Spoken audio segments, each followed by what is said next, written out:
একদিন মালিক ইবনে দিনার রহমাতুল্লাহি আলাইহি একটা যুবককে ধমক দিস, এই যুবক, ধমক দিয়া ফেলাইস।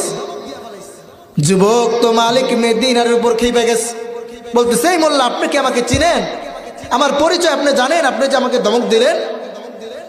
মালিক ইবনে দিনার রহমাতুল্লাহি আলাইহি বলতেছে, হ্যাঁ বাবা, হ্যাঁ আমি তোমাকে চিনি, তোমার পরিচয় জানি। যুবক মনে করছে আমি তো অত্র এলাকার অমুক দলের সভাপতি নেতা, মনে হয় মোল্লা আমার চিনছে।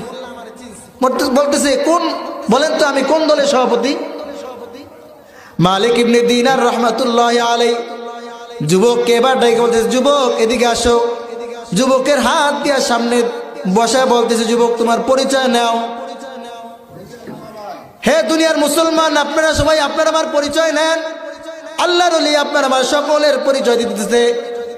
মালিক ইবনে দিনার রহমাতুল্লাহি আলাইহি বলেন, ইয়া শাবাব আউয়ালুকা নুতফাতুন কাযিরাতুন, হে যুবক তোমার প্রথম পরিচয় হচ্ছে তুমি ছিলা এক ফোঁটা নাপাক পানি। কারণ তোমার সূচনা হচ্ছে এক ফোঁটা নাপাক পানি থেকে। তোমার বাবা এবং মায়ের এক ফোঁটা নাপাক পানি থেকে আল্লাহ রাব্বুল আলামিন তোমাকে বানাইছে, তার মানে তোমার সূচনা এক ফোঁটা নাপাক পানি থেকে।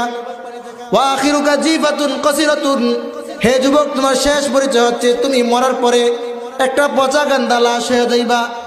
ওয়া মা বাইনাহুমা তাহমিলুল আজিরা, আর যুবক তোমার এই দুইটা বিষয়ের মাঝখানের যে পরিচয় সেটা হচ্ছে তুমি দুনিয়ার ভিতরে কেমন জানি নাপাক বহনকারী একটা গাড়ি। তোমার পেট ফাড়লে দেখা যাবে অসংখ্য পায়খানা তোমার পেটের ভিতরে আছে। যুবক কিসের এত অহংকার, কিসের এত বড়াই? এত অহংকার করে তুমি তো দুনিয়ার ভিতরে টিকতে পারবা না। এই দুনিয়ার ভিতরে যে যতই অহংকার করছে না কেন, কারণ আল্লাহ রাব্বুল আলামিনের কাছে কেউ টিকতে পারে নাই। আল্লাহ রাব্বুল আলামিন দুনিয়াতে আপনাকে আমাকে অহংকার করার জন্য পাঠায় নাই। আল্লাহ বলতেছে, বান্দা তোমাদেরকে আমি আল্লাহ রাব্বুল আলামিন কোন একটা কাজের জন্য পাঠাইছি।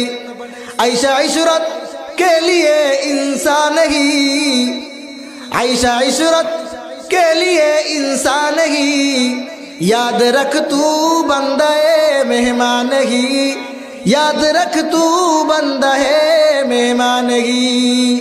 আপনি মনে করেন না যে আপনি দুনিয়াতে আসছেন, আপনি মেহমান, জামাই না যে আপনি আসবেন, ঘুরবেন, ফিরবেন, খাইবেন। শ্বশুর বাড়ি দেয়া যেমন জামাই খায়, ওরকম করার জন্য আল্লাহ আপনাকে পাঠায় নাই। আল্লাহ আপনাকে দুনিয়াতে একটা কাজের জন্য পাঠাইছে। আল্লাহ বলে, বান্দা দুনিয়ার ভিতরে আমি তোমাদেরকে বড়াই করার জন্য পাঠাই নাই। এই দুনিয়ায় যেই বড়াই করছে না কেন তাকেই আমি আল্লাহ রাব্বুল আলামিন ডাবায় দিছি। কেউ এই দুনিয়ার ভিতরে বড়াই করে টিকতে পারে নাই, কারুন টিকতে পারে নাই, হামান টিকতে পারে নাই, আর রাব্বুল আলামিনের সাথে বড়াই করে টিকতে পারে নাই, ঠিক কিনা?